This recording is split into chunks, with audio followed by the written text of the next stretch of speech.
next talent coming up is Thomas Lux. He's a multi-awarded endoscopist from the University Hospital of Würzburg, who will be talking about AI-assisted documentation of colonoscopy, building a community-based development and evaluation pipeline. Thank you for coming, Thomas. Yeah, thank you and good afternoon. Thank you for the nice introduction and also for the opportunity to present my work.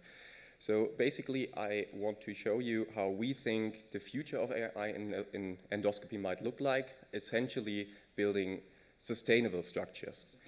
So if we look at polyp detection, this is the main thing of AI in colonoscopy right now, and many studies have shown AI is able to increase adenoma detection rate and therefore should mostly benefit screening colonoscopies. But if we look into the studies a bit more in detail, we find that less than 30% of the patients in all of those studies, in most of them even less patients, were screening patients, which makes measuring ADR as primary outcome a bit shady, and we thought that maybe there is more to explore there. So we jumped the hype train. We also built on polyp detection AI, did a multi-center evaluation study, which will be published soon, hopefully.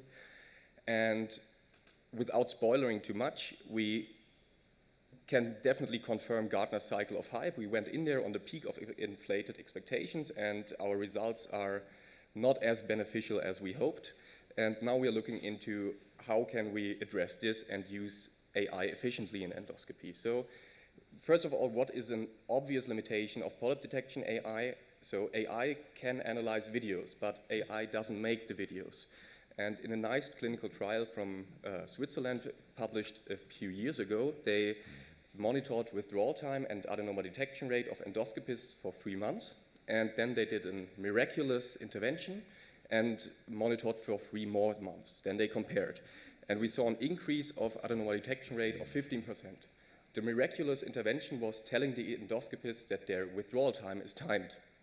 So maybe we should also focus on the endoscopist's part in there and the real-world working conditions. So within clinical trials, also yesterday we heard there's the drive to overperform, and especially if you're told that you're watched, then this helps to do your work good. But also this makes it impossible for an AI to detect something which isn't visualized on a video.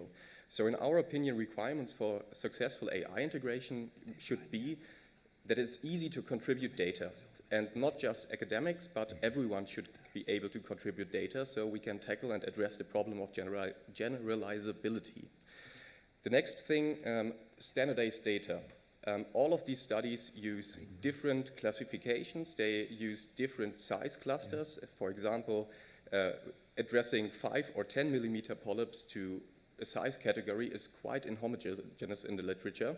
So this makes problems. We need to focus on standardized data. And also to get the people to actually contribute, we should give them an immediate benefit in their working days.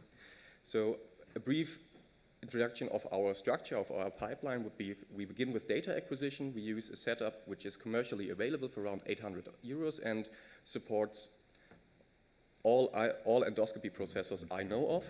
And then we need to go forward and care about how do we process data, because this is the most important part.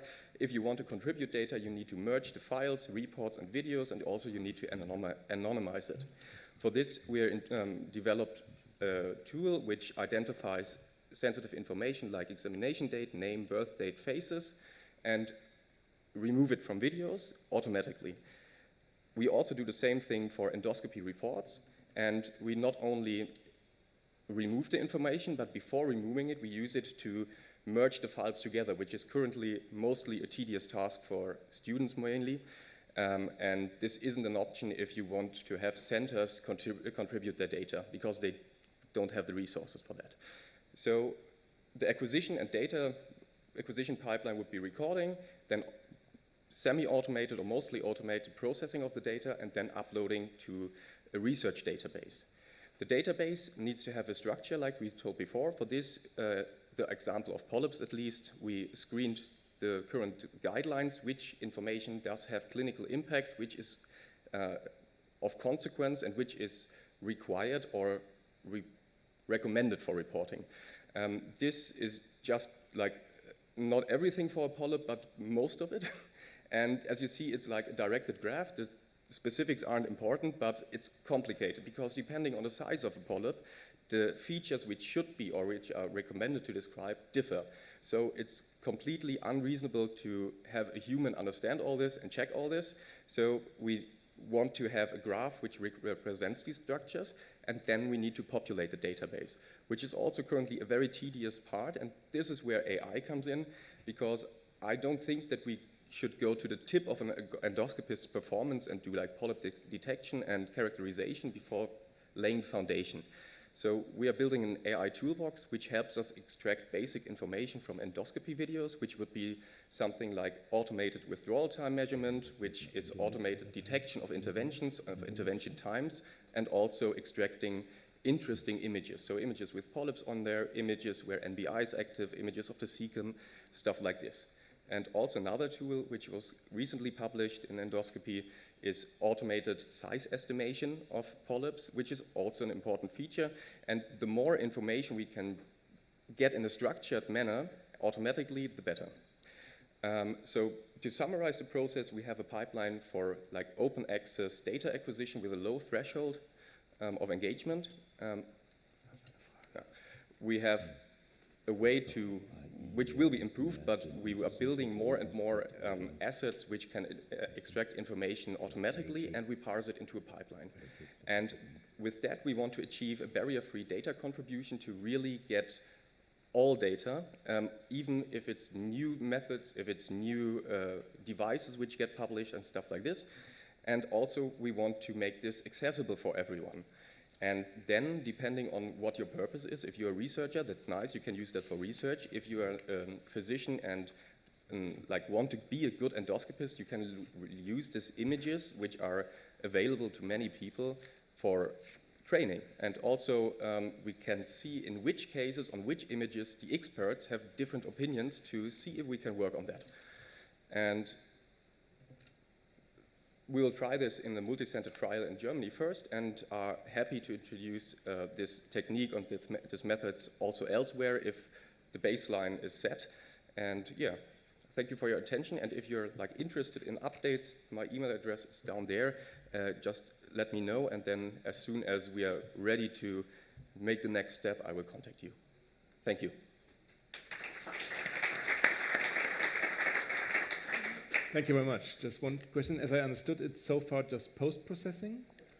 There is the possibility to do it in real time, but this is real time during the intervention has the problem that you need high computing power, which makes it unfeasible, at least currently, to do it in practice. But if you record it on a hard drive and take the recording to post-processing, you can have the results within 20 minutes. Okay. Thank you very much. Thank you.